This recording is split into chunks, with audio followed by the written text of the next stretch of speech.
Hello again, I'm John Terzak, and today I'm going to answer a good basic question of how to make a flawless, versatile cornbread recipe. This is a recipe that you can add all kinds of things to if you want to. Jalapenos, onions, corn, chopped up bacon, mushrooms, whatever you want to add in there. We're going to start out by putting 3 cups of yellow cornmeal into a sifter with 2 cups of all-purpose flour and a couple of tablespoons of baking powder and 2/3 of a cup of sugar. And we're going to do some sifting on this, get this through, and we're going to time-elapse this sifting right now until I bring it to it's done. It's going to take me 2 or 3 minutes. Okay, we're coming to the end of the sifting. Took me about, 2 to 3 minutes. And why am I sifting it? I'm sifting it so that the crumb of the cornbread is finer and less coarse. And that would be the reason for the most part why you're sifting just about anything.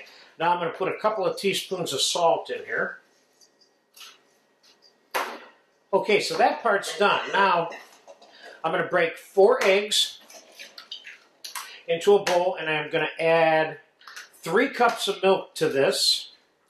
And I'm going to add 1 cup of melted room temperature shortening and 3/4 of a cup of melted whole unsalted butter. So, but I don't want to add these shortenings and butter until I have everything else in this bowl, as in the 3 cups of milk and the mixed eggs.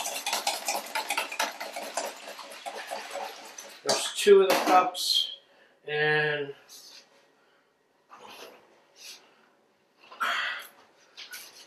there's the 3rd cup.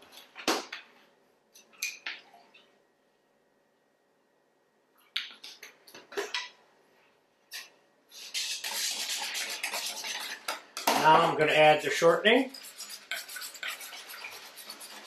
Actually use Crisco in this case. And the butter. Now back to this bowl. All of this in here at one time. What you want to make sure you don't do is give that butter and shortening time to recoagulate in that cold milk. That's why I wanted to do it right before I dumped it in here.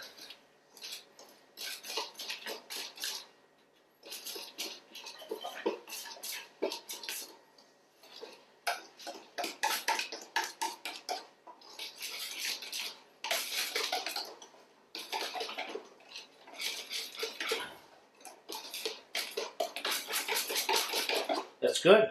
That is good to go right there. Let me just give that a quick taste.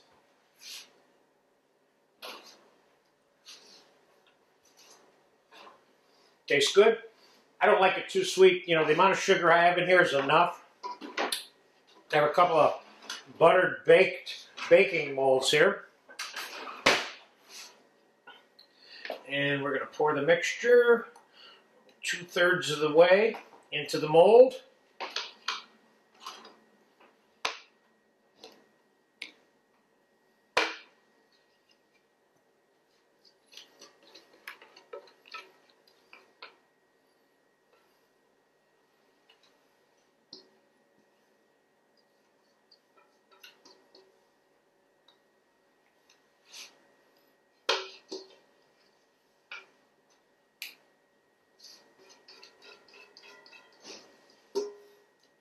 And I'm going to put these in a 400-degree oven. It's going to take about 40 minutes, give or take. Let's get them in the oven.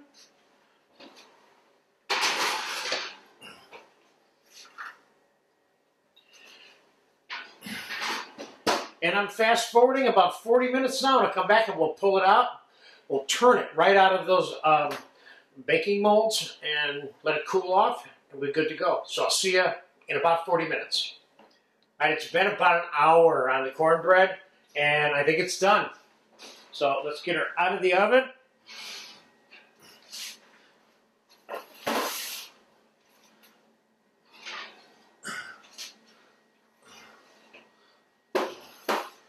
And what I did was by the way, for years I've baked this cornbread mix on sheet pans and buttered them and just baked it on here, in which case it takes half the amount of time and you get like kind of smaller, neater squares. But I was doing that in the restaurant world where I was more interested in getting perfectly nice little squares. But this is perfect for the house right here. Now, see, I put this in here in the middle of it, brought it out, and it's clean. And that's how you know it's done. In this particular case, you can see, I wonder if I could actually just pop this out now. I probably could.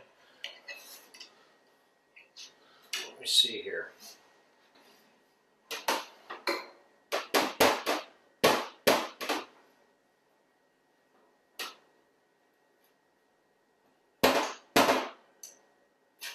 I'm not good. I'm going to wait till it gets cold.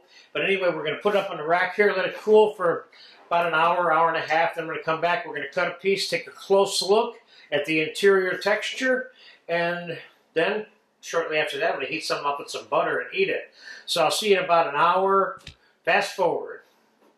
Cornbread's still got a little pinch of warmth left in it.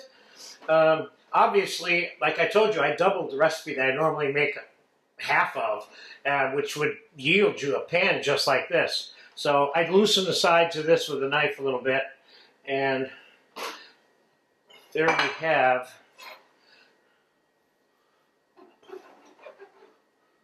a nice crumb. Look at the beautiful crumb on that. And that is certainly, you can attribute partly to the sifting.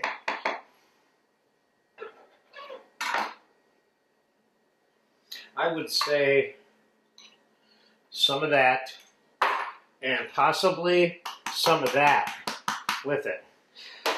Again, I want to iterate what I said to you in the beginning of this particular lesson, and that is, this is a base cornbread recipe for you to do your thing with, which includes all the things that I mentioned before, adding chilies, jalapenos, onions, corn, any kind of fresh herbs you want. You can even put cheese on top of this and melt it. You can put sausage gravy on this if you want it for breakfast. So this is a good, versatile cornbread recipe. Enjoy it if you get a chance to. Thank you.